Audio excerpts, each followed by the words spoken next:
রহমতুল্লাহ। আলহামদুলিল্লাহ আলহামদুলিল্লাহ কাফা আসসালামু আলা ইবাদিল্লাহি নাস্তাফা আম্মা বাদ। আউযু বিল্লাহি মিনাশ শাইতানির রাজিম। বিসমিল্লাহির রহমানির রহিম।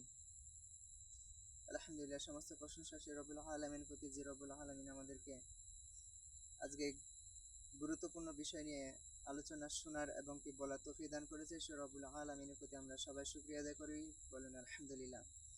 দুরূদ পাঠ করি মুহাম্মদ রাসূলুল্লাহ সাল্লাল্লাহু আলাইহি সাল্লাম, বলি আল্লাহুম্মা সাল্লি আলাই আল্লাহুম্মা বারিক আলাই।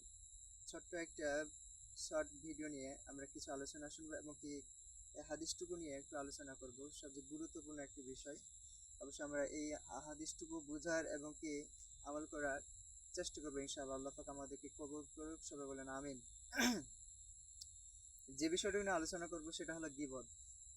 আসলে গীবত আমাদের সমাজের ভিতরে এখন বলতে গেলে অনেক সমস্যা, অনেক প্রবলেম। এটা এমন এক গীবত বলতে গেলে এমন মানুষের হয়ে গেছে, এটা একটা খাদ্যই হয়ে গেছে। তো গীবতের বিষয় নিয়ে নবী করিম সাল্লাল্লাহু আলাইহি সাল্লাম একটা হাদিসের মধ্যে গুরুত্বপূর্ণ কিছু কথা বলেছেন। সুনানে আবু দাউদ হাদিস নাম্বার হলো 4878 নাম্বার হাদিস।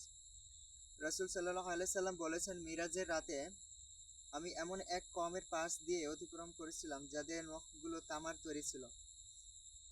রসুল যখন মিরাজের রাতে এমন এক কওমের মানুষের পাশ দিয়ে যাচ্ছিলেন যে সেই মানুষগুলোর আঙ্গুলগুলো ছিল, নখগুলো ছিল তামার চেয়েও অধিক ধারালো, এবং কি তা দিয়ে তারা কি অনবরত তাদের মুখমণ্ডল কি করত, বুকে ও আঁচড় মারছো।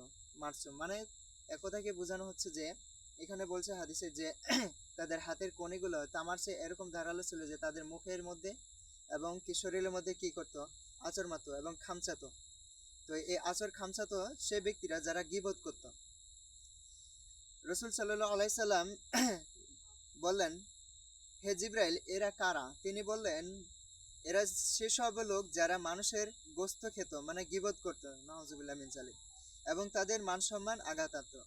তার হাদিস থেকে বোঝানো যাচ্ছে যে যে ব্যক্তিরা মানুষের সমালোচনা করে, গীবত গায়, মানুষের সম্মান নিয়ে হানাহানি করে, টানাটানি করে এবং কি তাদেরকে ক্ষতি করার চেষ্টা করে, সেই ব্যক্তিরা যে তাদের নিজের গোস্তগুলাই খাচ্ছে, নাউজুবিল্লাহ মিন যালিক।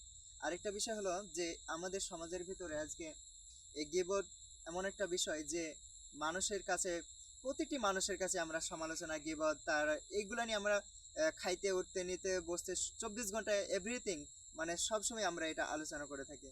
তো এই হাদিস থেকে আমরা একটা বিষয় জানলাম যে গীবত আসলে মারাত্মক একটা গুনার কাজ এবং কি মারাত্মক একটা ক্ষতির কাজ। আল্লাহ পাক আমাদেরকে এই গীবত থেকে বাঁচার তৌফিক দান করেছে, বলেন আমিন। এবং কি এই হাদিসটুকু প্রতিটি মানুষের কাছে আমল করার এবং কি নিজেদেরকে এই গীবত থেকে বাঁচানোর প্রতিটি মানুষকে দায়িত্ব এবং কর্তব্য আল্লাহ পাক আমাদেরকে বুঝার তৌফিক দান করেছে, বলেন আমিন। সুবহানাকাল্লাহি ওয়া বিহামদিকা আশহাদু আল্লা ইলাহা ইল্লা আনতা আস্তাগফিরুকা ওয়া আতুবু ইলাইক।